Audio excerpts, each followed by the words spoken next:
Amados, a paz do Senhor Jesus, vamos para mais um vídeo aula do nosso seminário teológico do IBBC. Estamos trabalhando nesse módulo a quarta apostila. A matéria é Teologia Pastoral. Paramos na página 183, retomamos na página 185, os relacionamentos do pastor. Amém?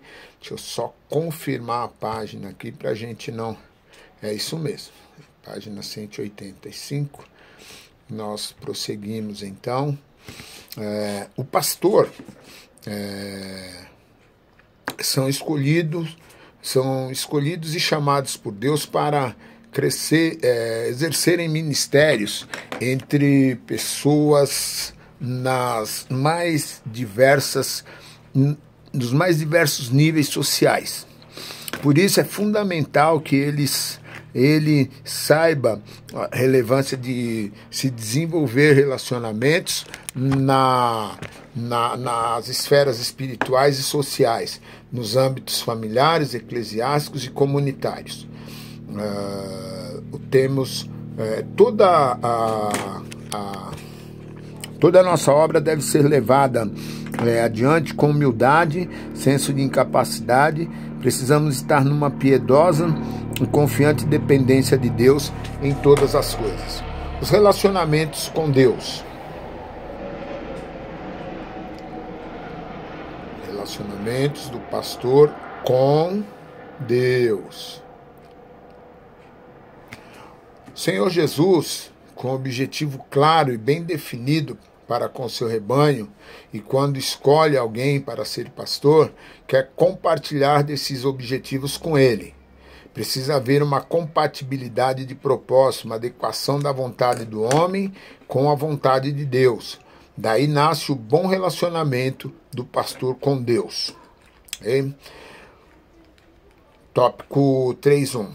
Tópico 3.1, primeiro ponto. No caráter do pastor deve estar presente a fidelidade e a prudência. Isso tem que fazer parte da personalidade do pastor. Deus, no caráter do pastor, deve estar presente a fidelidade e a prudência. Deus é fiel. E para um bom relacionamento, sua exigência que o pastor também seja fiel. Vamos para a página 186, prosseguindo.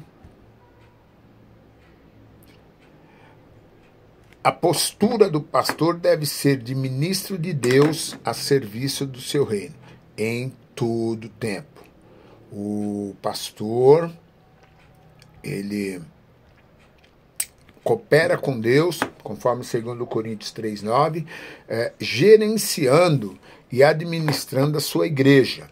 Deus conferiu-lhe uma posição de autoridade, onde o exercício da liderança é natural. Esse homem estará constantemente tomando decisões no tratamento das ovelhas e das coisas da igreja. 3.1.3. No exercício de suas funções, o pastor deve prover o sustento no tempo certo. O pastor deve prover o alimento necessário para os crentes agregados pelo Senhor em sua casa. Sabemos que para o corpo físico é de suma importância uma alimentação equilibrada com todos os tipos de vitaminas necessárias para o nosso bem-estar, que venha permitir nosso desenvolvimento. A falta dessa alimentação gera fraqueza e constantes enfermidades, podendo levar à morte. Da mesma forma, nossa alma carece da palavra de Deus, ministrada de forma que produza vida. Muitos crentes estão fracos para resistir às tentações e constantemente adquirem doenças espirituais pela falta de alimentação espiritual adequada. Passamos à página 186. Página 187, o pastor e a sua fonte de motivação. Vamos lá então. Pastor e a sua fonte de motivação. Outro aspecto importante no relacionamento do pastor com Deus são as suas motivações no exercício do ministério. Jesus, o sumo pastor, disse: a minha comida é fazer a vontade daquele que me enviou e realizar a sua obra. A nobre condição para o progresso ministerial é ser íntimo de Deus. Vós sois meus amigos, se fizerdes o que eu vos mando. Já não vos chamo servo, porque o servo não sabe o que faz o seu senhor, mas chamei-vos amigos, porque tudo quanto ouvi de meu Pai vos dei a conhecer. O relacionamento do pastor com Deus não está baseado em uma sociedade de trabalho onde há metas a serem atingidas, mas de amor e fidelidade entre o Senhor da igreja e seus servos escolhidos para apacentar suas ovelhas queridas. Então, é primordial uma intimidade entre o pastor e Deus, a fim de que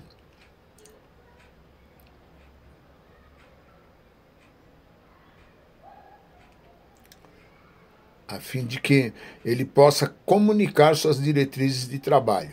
Também haverá momentos em que o pastor precisará de socorro sobrenatural para superar barreiras e desafios, e a intimidade com Deus proporcionará momentos estratégicos importantes para a vitória no pastoreio.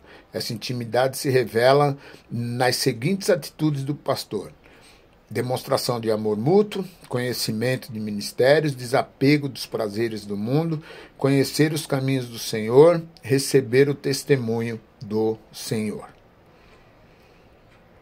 O relacionamento familiar do pastor.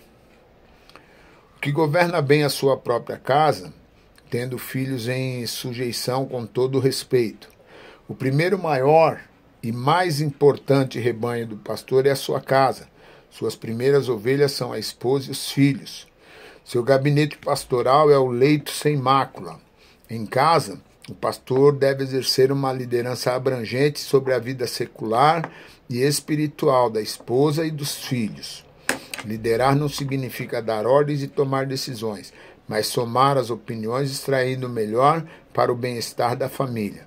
A sábia liderança exerce uma autoridade sem imposições, mas adquirida pelo exemplo, gerando respeito e prazer nos subordinados. Prosseguimos.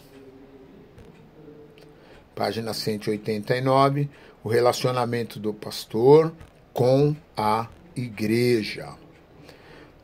Apacentai o rebanho de Deus que está entre vós, não por força, mas espontaneamente, segundo a vontade de Deus, nem por torpe ganância, mas de boa vontade, nem como dominadores sobre os que vos foram confiados, mas servindo de exemplo ao rebanho. 1 Pedro 5, 2 e 3. A autoridade e liderança que o pastor exerce sobre a Igreja de Cristo não são irrestritas. Ele não pode fazer o que quiser com os crentes. Ele está sendo vigiado de perto pelo dono da igreja e vai ter que prestar contas a Jesus. A sua forma de se comparar é regulamentada nas palavras do apóstolo Pedro, onde encontramos orientações de como o pastor deve e como ele não deve agir em relação ao rebanho de Deus. Segue 3 coisas que o pastor não pode fazer com as ovelhas do Senhor. Não por força, impor um relacionamento na base da força constitui-se um grande perigo para o próprio pastor. Não por ganância. A ganância está sempre acompanhada pelo descontentamento. A pessoa que não se satisfaz com o que tem e onde está corre o risco de agir gananciosamente, sempre desejando mais e ao mesmo tempo estará infeliz pelo que possui. Devemos estabelecer alvos e buscá-los com todo empenho, porém não permitindo que esse desejo venha causar tormentas como ansiedade, por exemplo. E não como dominador. A distância entre liderar e dominar é muito pequena. É perigoso que o líder confunda sua função de orientador e gere um governo autoritário. Orientar é guiar, conduzir, dirigir, indicar o caminho e empreender esforço para que as pessoas sigam orientado. E por isso deve estar envolvido pelo desejo de ver as pessoas seguindo pelo caminho correto. Porém, para tal intento existem os meios adequados. Louvado seja Deus. Página 189. Passamos para a página 190, né? O zelo. Zelo significa cuidado,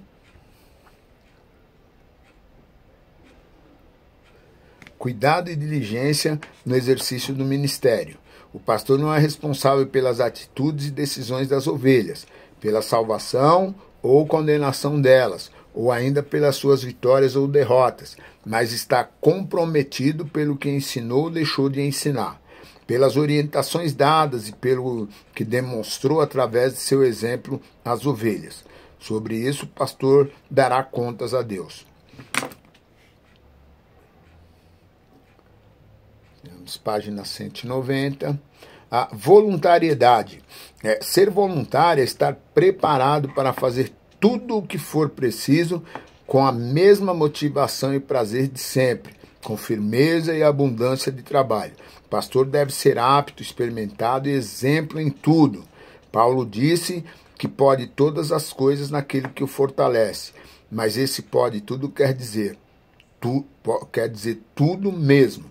Naturalmente, temos predileções em nossas atividades. Uma boa secretaria pode preferir digitar certas cartas a arquivar a correspondência recebida, mas ambas as funções deverão ser feitas com o mesmo esmero e dedicação. Assim, o trabalho da igreja também não pode ter atividades que você faça e relegar outras ou deixar de fazer outras. Todas as atividades precisam ser desenvolvidas com o mesmo empenho, com a mesma excelência. A boa vontade. O pastor deve ser uma pessoa satisfeita com o que faz. Isso representa fazer o trabalho com alegria e contentamento. Existem na carreira pastoral, como em todas as carreiras, várias situações desagradáveis capazes de roubar o nosso ânimo e entusiasmo. A incompreensão e falta de reconhecimento de muitas pessoas, os problemas inesperados, a ausência de resultados aparentes e questões financeiras, dentre outros, funcionam como agentes desmotivadores. O pastor consegue vencer esse e outros obstáculos quando está impulsionado pela convicção de agir certo dentro da vontade de Deus.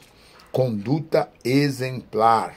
Não tem aqui muito até o que dizer, né? Jesus disse, porque eu vos dei o exemplo para que, como eu vos fiz, façais vós também. Ele usou com frequência a comunicação através do falar, fosse no ensinamento, com parábola ou pregando, estava sempre expondo as verdades do reino.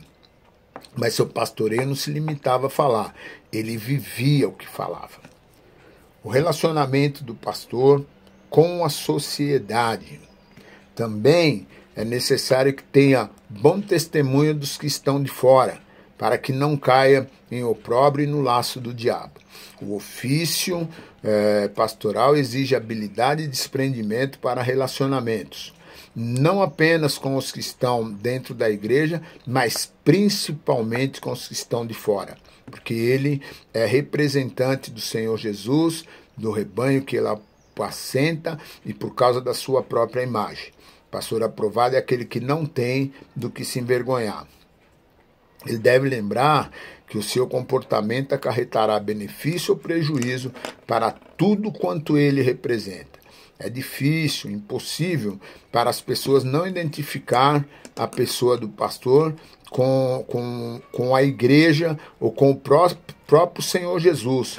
Portanto, ao fazer um negócio, iniciar uma discussão ou participar de um simples churrasco, deve estar consciente de que ele é e o que representa na sua função. O gerente de um determinado banco é gerente no horário do expediente. De igual forma, o vendedor da loja da esquina. O pastor é pastor em tempo integral. Página 194. Vamos para o título. O papel do pastor na sociedade odierna. As pessoas, desde os mais remotos tempos, sempre tiveram em busca do sagrado. O relacionamento com o divino faz parte da própria existência humana, sendo fundamental o papel de homens dotados de características intrínsecas das pessoas que foram divinamente habilitadas para o exercício da função, como seu representante dentro daquela cultura ou sociedade. Portanto, tão relevante quanto a divindade é a presença representativa das pessoas dotadas para serem ungidas entre o povo. Por mais difícil que seja para alguns pastores aceitar essa ideia, mas todos estão sempre representando um papel.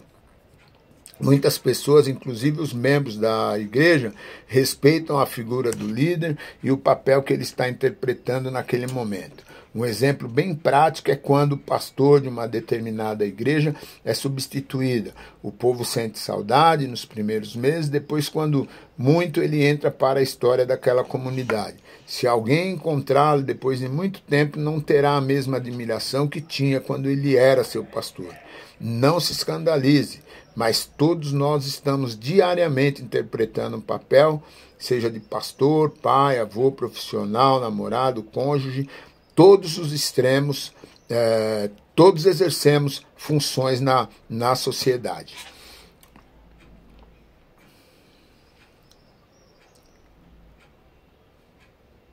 O pastor vive dentro de uma relação com Deus, página 194 ainda.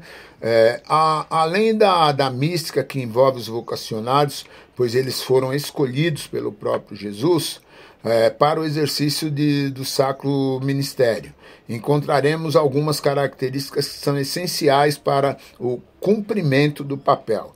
Em virtude de muitos desafios e dificuldades que permeiam o ministério pastoral, tanto o ministério pastoral, o homem que irá cuidar do rebanho de Deus precisa ter convicção de sua chamada ou vocação.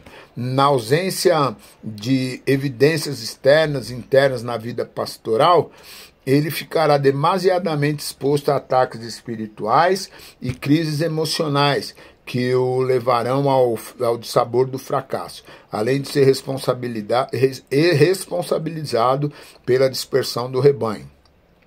A referida vocação somente pode ser confirmada a partir da intimidade com Deus e com sua palavra. Terminamos a página 194.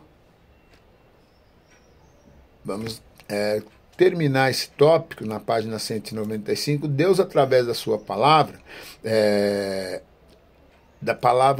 através de sua palavra. Mas é também indispensável que tenha uma experiência pessoal com ele. Como disse Jesus, que tenha nascido da água e do Espírito. Caso o pastor não tenha uma vida de relacionamento pessoal com Deus, ele poderá até estar à frente do rebanho. No entanto, não passará de um gerente de igreja sem vínculos emocionais e espirituais com ela. Qualquer dia ou hora, ele vai embora sem nenhum pesar por ter deixado o rebanho para trás. Somente é possível sentir o que Deus sente pelo povo, aqueles que entram na sua intimidade. Nós vamos encerrar, então, aqui na página de número 195. Eu vou terminar essa página, ainda tem o tópico do pastor e sua postura diante da família. Como disse o professor Josias Pereira em uma apostila com o título As Dimensões Públicas e Privadas da Vida Pastoral, o pastor é uma pessoa pública que tem uma vida privada e nessa privacidade está inclusa a sua família, que quase sempre faz parte do rebanho por ele pastoreado. Com certa frequência, encontramos pastores com crise doméstica em virtude de seu ativismo eclesiástico que o leva a distanciar-se do cônjuge e filhos. Outro aspecto é a falta de privacidade da família pastoral, pela total ausência de definição dos limites entre o público e o privado. Urge a necessidade de cuidados específicos por parte do pastor e sua família, porque, como indagou o apóstolo Paulo, se alguém não zela por sua família, como pode cuidar das pessoas. Entre os muitos desafios encontrados no exercício do ministério pastoral está o de conduzir sua família a uma experiência pessoal com Cristo. Por isso, ser modelo da vida cristã, infelizmente, alguns pastores têm feito o caminho inverso e cansados, causado danos irreversíveis à sua família, exigindo que sua casa seja exemplo pela força do seu cargo eclesiástico e não porque eles conhecem a Deus, são nascidos de novo e têm uma vida de intimidade com o Senhor. Então nós encerramos na página 195, prosseguimos no próximo vídeo, na página 196. Que Deus abençoe, uma boa aula. Façam as recapitulações e se preparem para a prova. Deus abençoe.